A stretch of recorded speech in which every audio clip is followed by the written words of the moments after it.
उसको जो सजा दी, मतलब बॉडी की जो पार्टिकल है बेटा उनको सजा दी जाती है बेटा कौन सा मोशन परफॉर्म करने की, सर्कुलर मोशन। जैसे कि मान लिया बेटा ये कोई बॉडी है, ये इस एक्सिस के अपोजिट घूम रही है, यहाँ पे सपोज टू एक पार्टिकल है, सपोज टू इसका मास m1 है, इसकी रेडियस r1 है। यहाँ पे मान लिया बेटा मैंने ऐसे मान लिया, यहाँ पे कोई पार्टिकल है, इसका मास m2 है और इसकी रेडियस r2 है। अब ये इस तरह से घूमेगा बेटा सर्कल में, और ये कुछ इस तरह से घूमेगा बेटा सर्कल में। देखो तो जरा इसकी रेडियस कम है, इसकी रेडियस ज्यादा है, लेकिन ये किसी एक ही फिक्स एक्सिस के अबाउट घूम रहे, तो इनका सेंटर तो क्या होगा बेटा, एक कॉमन लाइन से पास होगा। तो पार्टिकल जो मोशन कर रहा है बेटा वो कौन सा मोशन है, सर्कुलर। पार्टिकल जो मोशन कर रहा है बेटा वो कौन सा मोशन है, सर्कुलर मोशन। और बॉडी जो मोशन कर रही है बेटा वो कौन सा मोशन है, बोलिए रोटेशनल मोशन। ये डिफरेंस होता है बेटा सर्कुलर और रोटेशनल के अंदर, ठीक है। तो नेक्स्ट हमें जो बात करनी है बेटा वो किसकी करनी है, मोमेंट ऑफ इनर्शिया की। नेक्स्ट हमें किसकी बात करनी है, मोमेंट ऑफ इनर्शिया की, ठीक है। तो उसकी बात हम कर लेते हैं बेटा, नेक्स्ट लेक्चर में हम बात करेंगे मोमेंट ऑफ इनर्शिया के बारे में। मोमेंट ऑफ इनर्शिया एग्जैक्टली क्या होता है, फॉर्मूला क्या है, और किस तरह से मोमेंट ऑफ इनर्शिया होता है, मतलब फिजिकल सिग्निफिकेंस क्या होता है, और उसके फॉर्मूले के ऊपर किस तरह के सवाल हमसे पूछे जा सकते हैं, इसकी चर्चा हम नेक्स्ट लेक्चर में करते हैं, ठीक है। आज के लिए रुक जाते हैं, thank you so much.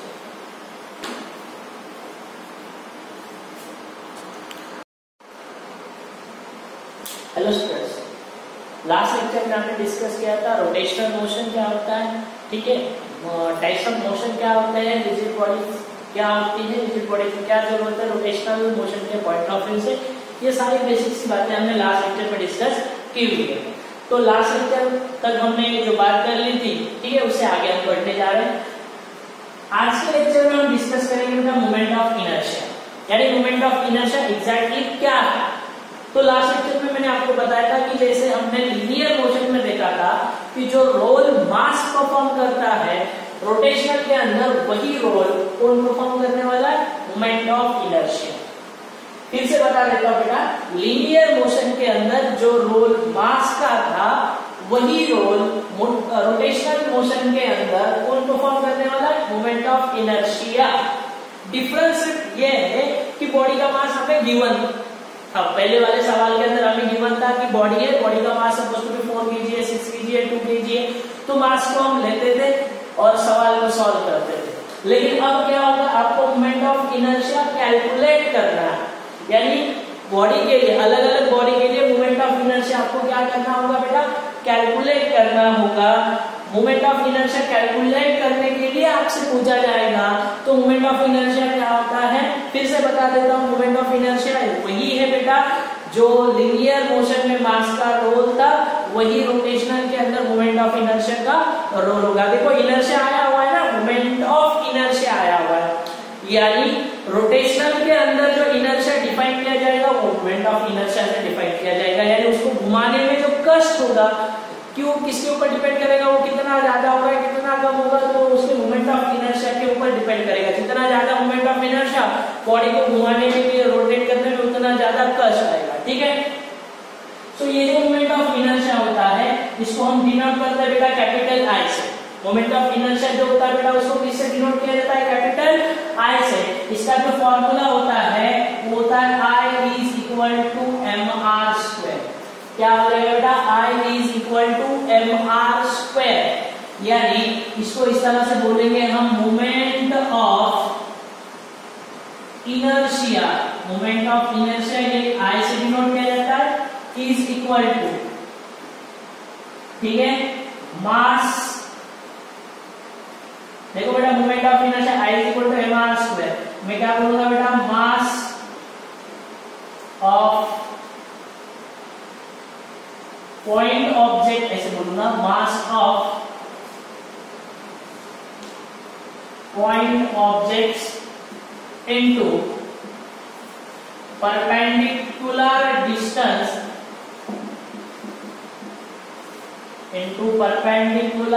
Distance from axis of rotation. Simple सा, देखो देखने में तो बहुत सिंपल है, I is equal to mr square. क्या फॉर्मूला बेटा, I is equal to mr square. Actual में है क्या, moment of inertia. I is equal to mass of point object, ठीक है, into perpendicular distance from axis of rotation. I is equal to mr square, यानी वो moment of inertia, मास किसका बेटा, point objects का mass, into perpendicular distance from axis of rotation, यानी axis of rotation से जो परपेंडिकुलर डिस्टेंस होगा बेटा उससे हम r से डिनोट करेंगे। अब सर ये तो हुआ मोमेंट ऑफ इनर्शिया के बारे में, यानी मोमेंट ऑफ इनर्शिया का फॉर्मूला। अगर मैं इसके बात कर लेता बेटा SI यूनिट की, तो इसका SI यूनिट जो आएगा मोमेंट ऑफ इनर्शिया का SI यूनिट क्या आएगा बेटा, मास है यानी वो kg है, डिस्टेंस है यानी मीटर स्क्वायर। सो kg मीटर स्क्वायर ये मोमेंट ऑफ इनर्शिया का SI यूनिट हुआ। ठीक है, ये है कौन सी क्वांटिटी, तो मोमेंट ऑफ इनर्शिया जो क्वांटिटी बेटा, ये कौन सी क्वांटिटी बेटा, ये होगी बेटा टेंसर क्वांटिटी।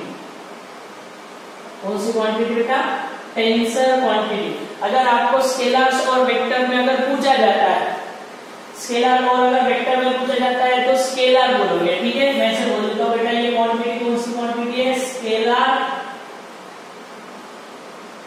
और टेंसर। कौन सी क्वांटिटी बेटा, ये स्केलर और टेंसर क्वांटिटी। कौन सी क्वांटिटी बेटा, स्केलर और टेंसर क्वांटिटी है। अगर इसके डायमेंशन की बात कर लेते हैं तो इसकी डायमेंशन की बात कर लेंगे तो डायमेंशन क्या है, मोमेंट ऑफ इनर्शिया की बताओ जरा, ये आ जाएगा m1 L2 T0। क्या है बेटा, m1 L2 T0, ये रहेगी बेटा इसकी डायरेक्शन। अब ये मोमेंट ऑफ इनर्शिया जो होता है बेटा, ये डिपेंड करता है, मोमेंट ऑफ इनर्शिया डिपेंड्स किसके ऊपर डिपेंड करता है, बॉडी के शेप साइज के ऊपर, depends on shape and size of body, ठीक है। दूसरा किसके ऊपर डिपेंड करता है बेटा, मास डिस्ट्रीब्यूशन के ऊपर डिपेंड करता है, यानी moment of inertia depends on shape and size of body, mass distribution. Third किसके ऊपर डिपेंड करेगा बेटा, एक्सिस ऑफ रोटेशन। इसके ऊपर डिपेंड करने वाला एक्सिस ऑफ रोटेशन, यानी एक्सिस ऑफ रोटेशन चेंज करने पर मोमेंट ऑफ इनर्शिया क्या होगा बेटा, चेंज होगा। बात सिंपल सी है यार, बहुत, ठीक है। तो इन चीजों के ऊपर मोमेंट ऑफ इनर्शिया क्या करता है बेटा, डिपेंड करता है। फिर से जो कुछ मोमेंट ऑफ इनर्शिया के बारे में बेसिक सी बातें हमने डिस्कस की है उसको मैं रिवाइज करके बता दे रहा हूँ। मोमेंट ऑफ इनर्शिया डिनोट किया जाता है बेटा I से। मोमेंट ऑफ इनर्शिया का फॉर्मूला होता है बेटा I is equal to mr square. सब अब ये फॉर्मूला आया कहां से, ये I is equal to mr square आया कहां से, तो फिलहाल आप सब इतना याद रखिए कि मोमेंट ऑफ इनर्शिया का फॉर्मूला होगा I is equal to mr square. ये आया कहां से, तो इसका डेरिवेशन या इसके बारे में बात करेंगे जब हम रोटेशनल काइनेटिक एनर्जी पढ़ेंगे, तब उसी वक्त मैं बताऊंगा कि I is equal to mr square कहां से आया हुआ है। फिलहाल मैं आपको सिंपल तरीके से याद करने के लिए बोल रहा हूं बेटा कि आपको सिर्फ याद रखना है मोमेंट ऑफ इनर्शिया किसके बराबर होता है, mr स्क्वायर। r क्या होगा बेटा, perpendicular distance from the axis of rotation. Axis of rotation से जो परपेंडिकुलर डिस्टेंस रहेगी बेटा वो r से डिनोट की गई है, ठीक है। तो I is equal to mr square, यानी मोमेंट ऑफ इनर्शिया होगा mass of point objects into perpendicular distance from axis of rotation. ऐसा यूनिट आएगा बेटा मोमेंट ऑफ इनर्शिया का क्या होगा, kg पर metre square. Moment of inertia कौन सी क्वांटिटी रहेगी बेटा, स्केलर और टेंसर क्वांटिटी। अगर स्केलर और वेक्टर्स के बीच में आपको पूछा जाता है मोमेंट ऑफ इनर्शिया कौन सी क्वांटिटी, तो बोलेंगे स्केलर, और अगर ऑप्शन में टेंसर है तो टेंसर मार्क क्लिक कर दो, कोई दिक्कत की बात नहीं, ठीक है। यूनिट की अगर बात की जाएगी तो यूनिट क्या आ जाएगा बेटा इसका, m1 L2 T0। m1 L2 T0 इसका क्या है बेटा, यूनिट। मोमेंट ऑफ इनर्शिया जो होता है बेटा वो किन किन बातों के ऊपर डिपेंड करता है, सो मोमेंट ऑफ इनर्शिया डिपेंड करता है शेप एंड साइज। बॉडी का जो शेप है, साइज है, उन शेप और साइज के ऊपर मोमेंट ऑफ इनर्शिया क्या होता है बेटा, डिपेंड होता है। और किन किन बातों के ऊपर मोमेंट ऑफ इनर्शिया डिपेंड करता है, तो मोमेंट ऑफ इनर्शिया डिपेंड करता है मास डिस्ट्रीब्यूशन के ऊपर। मोमेंट ऑफ इनर्शिया डिपेंड्स किया जाता है एक्सिस ऑफ रोटेशन, यानी एक्सिस ऑफ रोटेशन चेंज होने पर या चेंज करने पर मोमेंट ऑफ इनर्शिया में आपको क्या मिलेगा बेटा, चेंज मिलेगा। तो बहुत ही सिंपल सी बातें हैं मोमेंट ऑफ इनर्शिया के बारे में जो मैंने आप लोगों को बताई है। अब मोमेंट ऑफ इनर्शिया के कैलकुलेशन की तरफ चलते हैं, ठीक है। मोमेंट ऑफ इनर्शिया के कैलकुलेशन की तरफ अगर चलेंगे, फॉर्मूला तो पता है, अब कैलकुलेशन किस तरह से पूछे जा सकते हैं मोमेंट ऑफ इनर्शिया के बारे में, उसकी बात हम कर लेते हैं।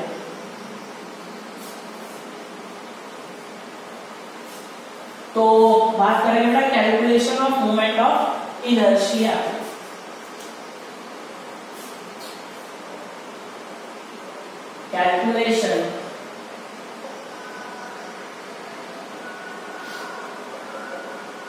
Calculation of moment of inertia, ठीक है। Calculation of moment of inertia. So calculation of moment of inertia के अंदर सबसे पहले हम बात करेंगे calculation of moment of inertia for a single mass system, ठीक है, या पॉइंट मास सिस्टम बोल सकते हो सीधा सीधा। Calculation of moment of inertia के अंदर हम क्या बात कर रहे हैं, for a single mass system या फिर फॉर अ पॉइंट मास। अब इसका मतलब क्या है, सबसे पहले बात देखिए, मोमेंट ऑफ इनर्शिया डिपेंड करता है बॉडी के शेप साइज के ऊपर, मास डिस्ट्रीब्यूशन के ऊपर, एक्सिस ऑफ रोटेशन। यानी मोमेंट ऑफ इनर्शिया आपको कैलकुलेट करने के लिए बोला जाता है बेटा एक्सिस ऑफ रोटेशन के अबाउट, किसी भी एक्सिस ऑफ रोटेशन के अबाउट आपको मोमेंट ऑफ इनर्शिया कैलकुलेट करने के लिए बोला जा सकता है। यानी अगर मैं इसे बात करूंगा, सिंपल सी बात कर लेता हूं, ध्यान से सुनो। मान लेता हूं बेटा ये कोई एक्सिस ऑफ रोटेशन है और यहाँ पे सपोज टू बी कोई मास रखा हुआ है m मास, ठीक है।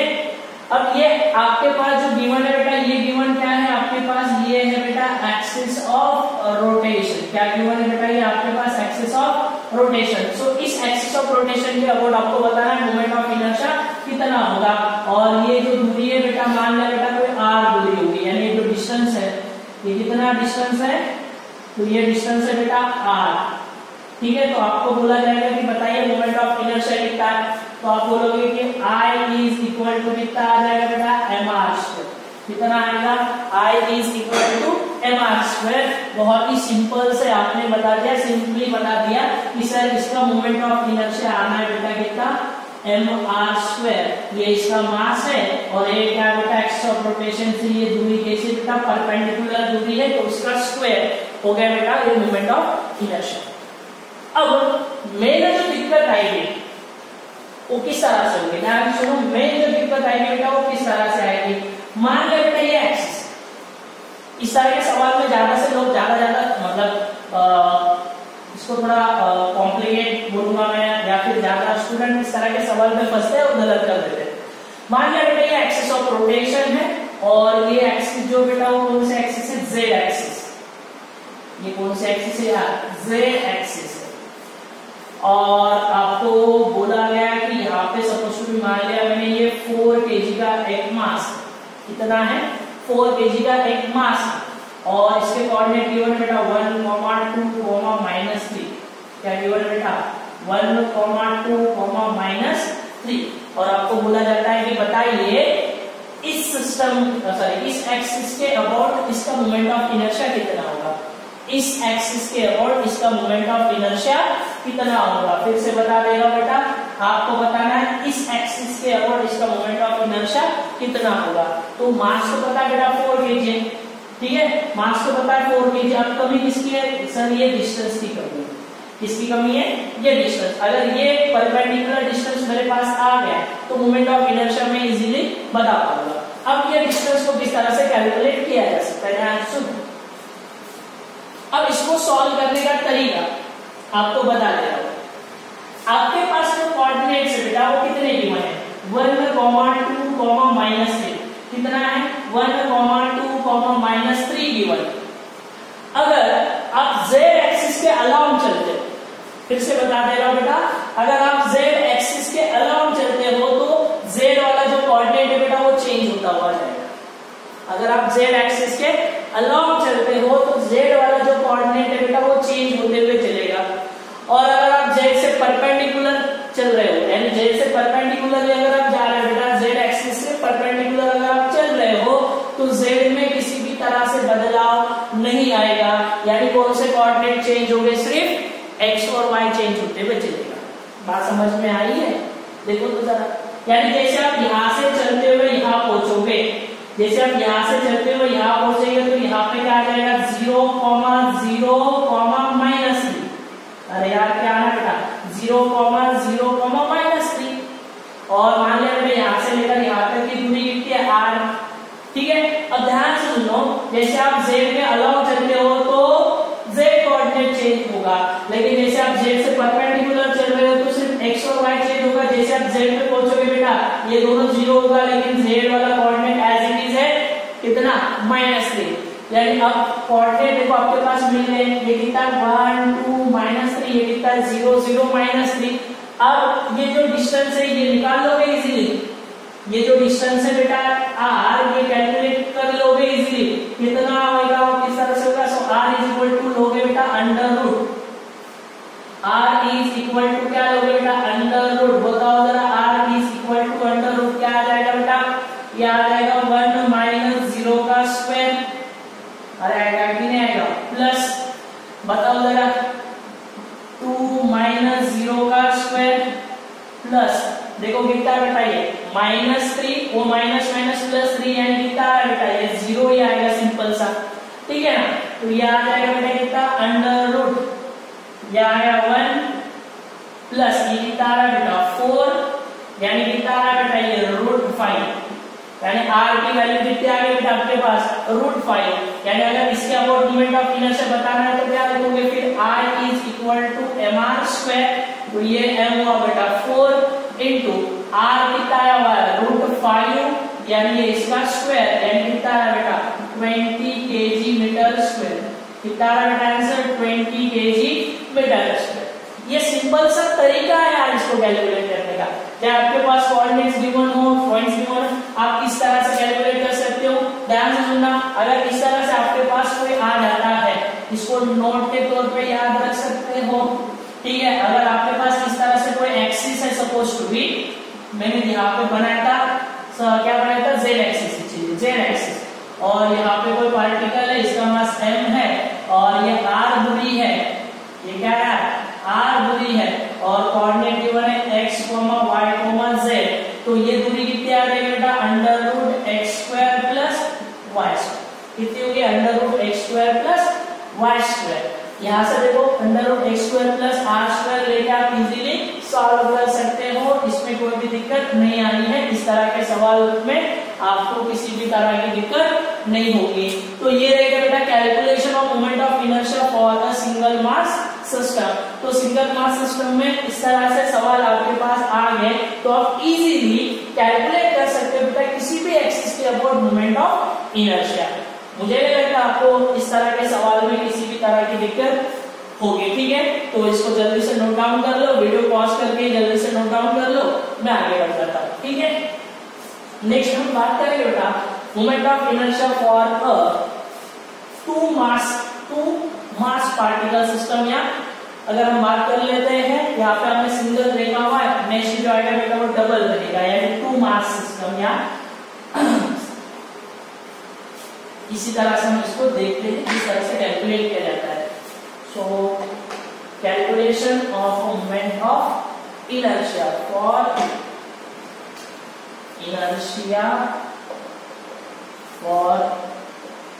To particle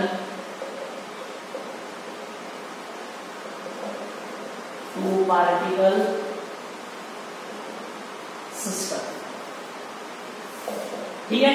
calculation of moment of inertia for two particle system, दो पार्टिकल सिस्टम के लिए इस तरह से होगा, ये देखना है। पहले सिंगल देखा, एक पॉइंट मास के लिए देखा, अब 2 पॉइंट मास के लिए देखेंगे या टू पार्टिकल सिस्टम के लिए देखेंगे। तो इसमें क्या होने वाला है, तो जैसे कि बना लेता हूं, सबसे पहले ध्यान से देखना। यहाँ पे मैंने सपोज मान लिया सपोज m1, ठीक है, और यहाँ मैंने बना लिया m2। क्या बना लिया बेटा, चलो ये बना लेता हूँ m1 और इसको यहाँ बना लेता हूँ m2, और मान लिया बेटा इन दोनों के बीच में ये दूरी क्या है r1। तो आपको कैलकुलेट करने के लिए बोला जा सकता है बेटा क्या, मोमेंट ऑफ इनर्शिया। क्या कैलकुलेट करने के लिए बोला जा सकता है, मोमेंट ऑफ इनर्शिया।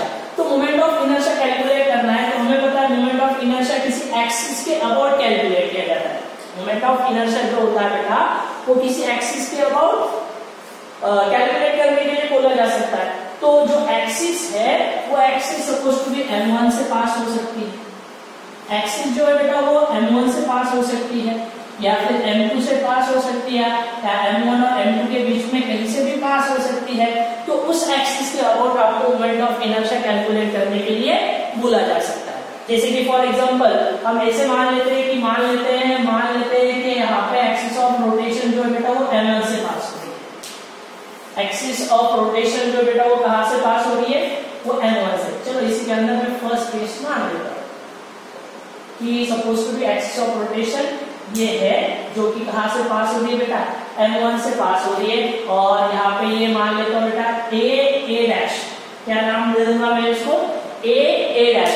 इस एक्सिस ऑफ रोटेशन से आपको बताना इस एक्सिस ऑफ रोटेशन के अबाउट बताना बेटा आपको मोमेंट ऑफ इनर्शिया कितना होगा।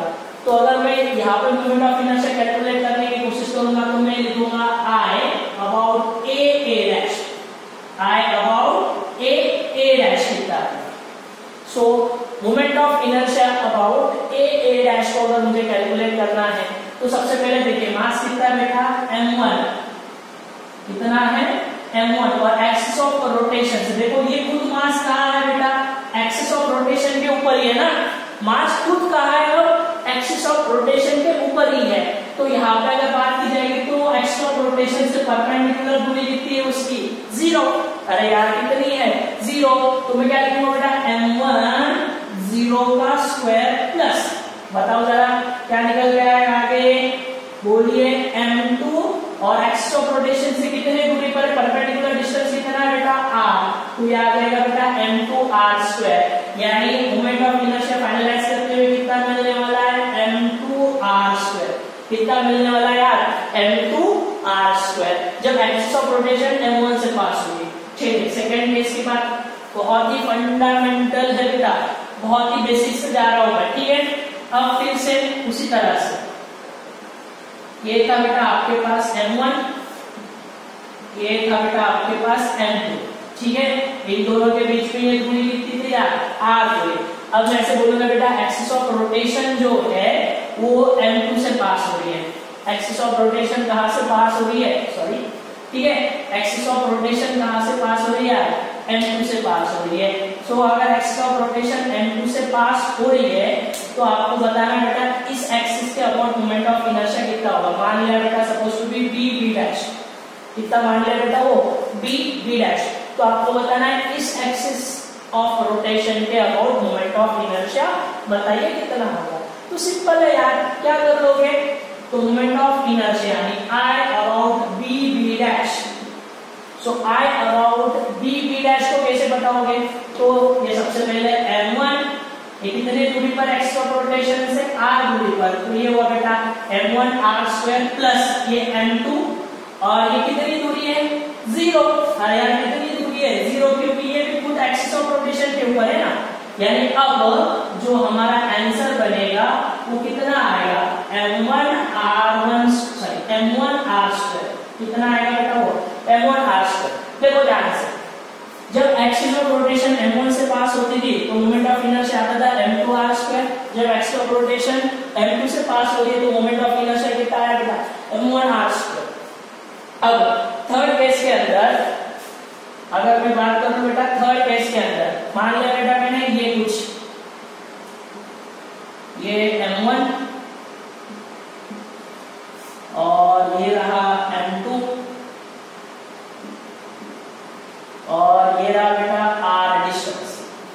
ठीक है, और मैं मान लेता हूं बेटा ये जो एक्सिस ऑफ रोटेशन है अब यहाँ बिल्कुल बीच में से पास हो गई। ठीक है ना, दोनों के बीच में दूरी कितनी थी बोलो r। तो यहां से लेकर यहां तक की ये जो दूरी है ये कितनी आ गई बेटा r/2 और यहां से लेकर यहां तक की दूरी कितनी हो गई r/2। और आप बताना बेटा आपको ये सपोज टू बी मान लिया o डैश के हो यानी एक्सिस के अबाउट आपको बताना है कि मोमेंट ऑफ इनर्शिया कितना होगा। तो आप कैसे लिखोगे I O dash I O O dash, तो क्या आ जाएगा बेटा, ये आ जाएगा M, बोलिए M, sorry I O O dash is equal to M1 into R/2 का स्क्वायर, ये परपेंडिकुलर डिस्टेंस है ना ये वाली, ठीक है। तो M1 R/2 का स्क्वायर प्लस M2 into ये हुआ बेटा कितना R/2 का स्क्वायर, ठीक है ना। तो क्या आ जाएगा M1 R²/4 plus M2 R²/4, और अगर मैं इस R²/4 को कॉमन लेके निकालूंगा तो क्या आ जाएगा बेटा M1 प्लस M2 के तौर पे।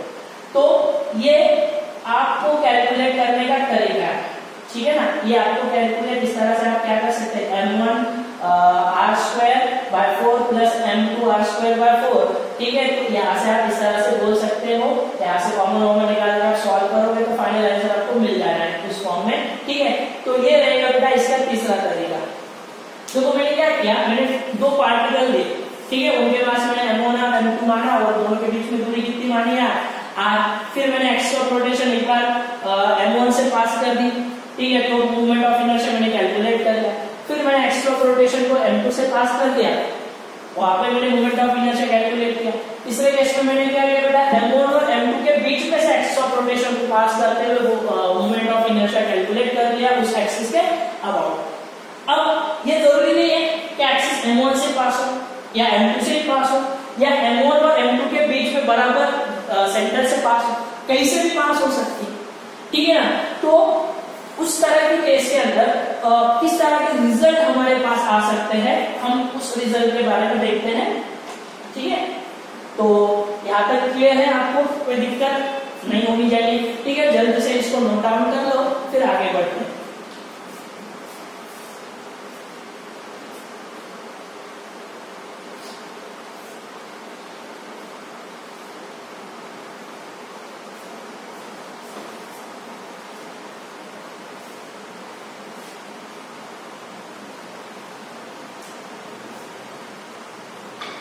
चलिए चलो देखिए बेटा, कोशिश करता हूं बनाने की।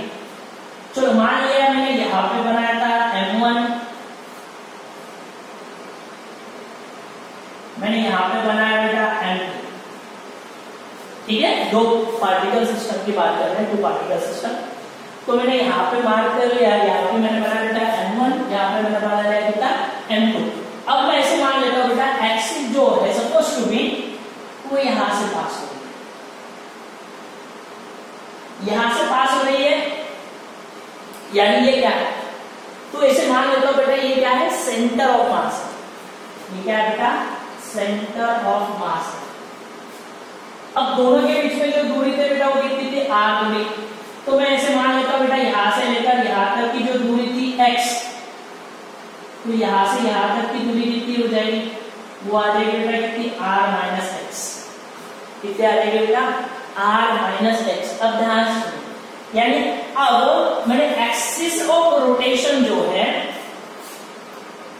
मैंने एक्सिस ऑफ रोटेशन जो है बेटा, वो एक्सिस ऑफ रोटेशन कहां से मान ली हुई है कि एक्सिस ऑफ रोटेशन कहां से पास होगी बेटा, सेंटर से।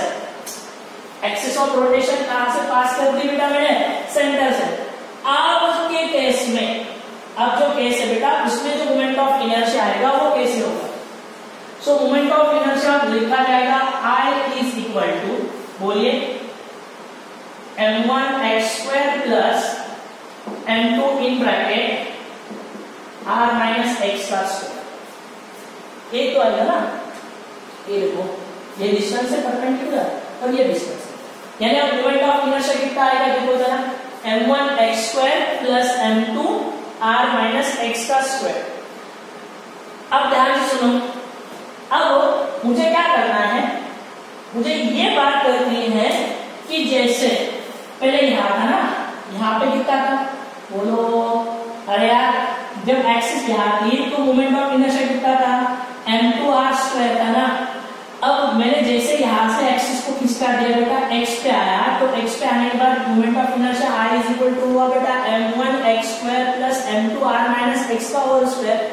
तो मुझे क्या करना है, मुझे ये देखना है कि जैसे एक्सिस ऑफ रोटेशन में चेंज करूंगा मोमेंट ऑफ इनर्शिया बढ़ेगा घटेगा क्या होने वाला है। जैसे मैं एक्सिस ऑफ रोटेशन को चेंज करूंगा यानी जैसे मैं x को चेंज करूंगा तो मोमेंट ऑफ इनर्शिया बढ़ेगा घटेगा किस तरह से होगा ये मुझे बताना है। बात समझ में आ रही है? ये मुझे क्या करना है यार, कैलकुलेट करना है। अब यानी किस तरह से कैलकुलेट करना है, तो मेरे पास देखो बेटा क्या है, I is equal to M X square plus m2 r minus X square. तो मैं क्या कर लेता हूँ, इसको थोड़ा डिफरेंशिएट कर लेता हूँ बेटा, मैं इसे बोल देता हूँ D I by D T sorry D I by D x कर लेता हूँ, D I by D x कर लेता हूँ। तो D I by D x अगर कर लेता हूँ तो ये आ जाएगा बेटा डी बाई डी एक्स, क्या आना बेटा ये m1 x square plus m2 in bracket r minus x का होल स्क्वायर आ जाएगा, ये आ जाएगा, ठीक है ना। यानी इसको अगर मैं लिखूं तो ये आ जाएगा बेटा D by D x of m1 x square plus D by D x of m2 in bracket r minus x का स्क्वायर। यानी इसको डिफरेंशिएट करने पर क्या मिलने वाला है बेटा m1 और ये हो जाएगा बेटा 2x m1 2x प्लस ये आ जाएगा m2, ये आ जाएगा 2 आगे r माइनस एक्स 2 माइनस 1 और यहाँ पे अगर बात की जाएगी तो r और ये माइनस 1, ठीक है ना, कुछ इस प्रकार से। फिर आगे अगर मैं इसको लिखूं तो क्या लिख सकता हूं, ये आ जाएगा 2m1x plus 2m2 r minus x into ये 0 माइनस 1, इस तरह से कुछ आना है। यानी इसको अगर और अच्छे से मैं अगर फाइनलाइज करते हुए लिखूं, इसको अगर और अच्छे से अगर मैं फाइनलाइज करते हुए लिखूं तो क्या लिख सकता हूं यार, 2m1x प्लस बोलो 2m2r minus 2m2x into minus 1, ठीक है ना, इंटू माइनस 1 आ जाएंगे। तो इसमें शायद माइनस जोड़ के आ रहा है तो ये प्लस में लिखूं ना, यानी 2m1x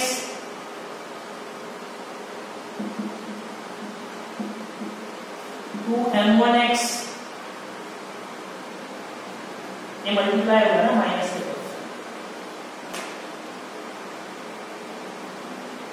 रिजल्ट देखो रिजल्ट क्या है, इसको और अच्छे से लिख सकते हैं। क्या कर लेते हैं,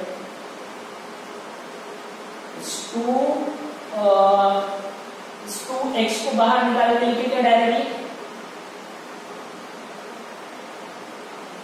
अगर मैं इस 2x को बाहर निकाल के लिखूं तो अंदर क्या बचेगा, 2x क्या आ जाएगा m1 plus m2, m1 plus m2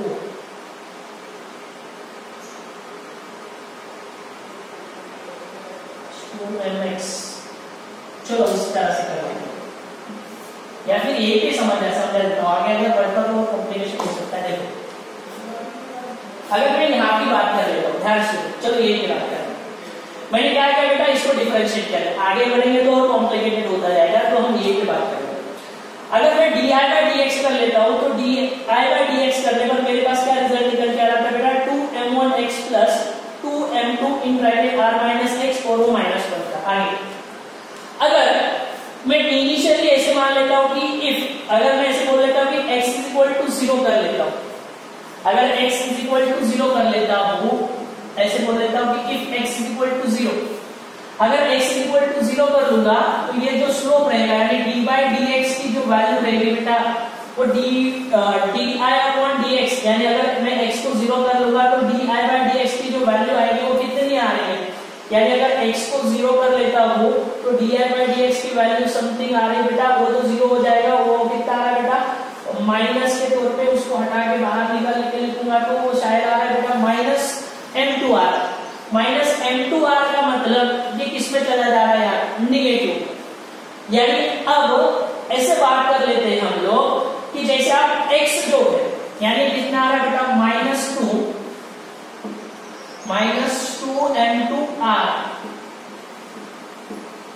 या अगर मैं इसको कॉमन लेके बाहर निकाल के लिखता था फाइनल करके तो ये आ रहा था कितना माइनस m2r, यानी ये कितना आ रहा है बेटा निगेटिव। कैसे आ रहा है निगेटिव, यानी जैसे मैं x को बढ़ाता हूं, जैसे मैं x को बढ़ाता हूं बेटा ये नीचे घट रहा है, ठीक है। और अगर मैं मॉड की बात करता हूं बेटा डी बाई डी एक्स, इसका जो मैग्नीट्यूड है देखो, इसका मैग्नीट्यूड भी क्या होगा बेटा, ये मैग्नीट्यूड भी क्या होगा बेटा घट रहा है, ये मैग्नीट्यूड भी क्या होगा बेटा घट रहा है। इसको अगर मैं कॉमन निकाल के लिखता हूं बेटा कितना 2x को अगर मैं डायरेक्टली कॉमन निकाल के लिखूंगा तो कितना आएगा बेटा, देखो ये निकल के आएगा suppose to B n1 plus n2 के बराबर r, और उधर कितना आएगा बेटा वो भी तो r के तौर पे, यानी कि माइनस में जो निकल के आएगा बेटा माइनस m2r, ये जो वैल्यू बेटा वो घट जाएगी, ठीक है। पॉजिटिव में से अगर उसको मैं निगेटिव माइनस कर लेता हूं, पॉजिटिव में से इनिशियली देखो वो माइनस पे था, जैसे मैं इसको बढ़ाता हूं यानी x को जैसे बढ़ाता हूं बेटा तो ये पॉजिटिव हो जाएगा, बची हुई टर्मिनोलॉजी निगेटिव है तो इसमें से उसको घटाने के बाद इसका भी तो मैग्नीट्यूड घटेगा, यही कहना है मुझे। तो ये बढ़ा तो ये घटेगा और इसका मैग्नीट्यूड भी घटेगा, तो एक ऐसी कौन सी भी तो वैल्यू आएगी, यानी उस वैल्यू के ऊपर अगर मैं बात कर लेता हूं बेटा उस वैल्यू के लिए आपको ये मोमेंट ऑफ इनर्शिया कितना मिलेगा बेटा, मिनिमम मिलेगा 0। वो जो वैल्यू आएगी बेटा उस वैल्यू से मैं डिफाइन करूंगा x, मतलब वो वैल्यू जो आएगी कौन से x के कौन से वैल्यू के लिए आपको मोमेंट ऑफ इनर्शिया मिनिमम मिलेगा। तो आप ध्यान से रखो, जैसे आप एक्सिस को डायरेक्टली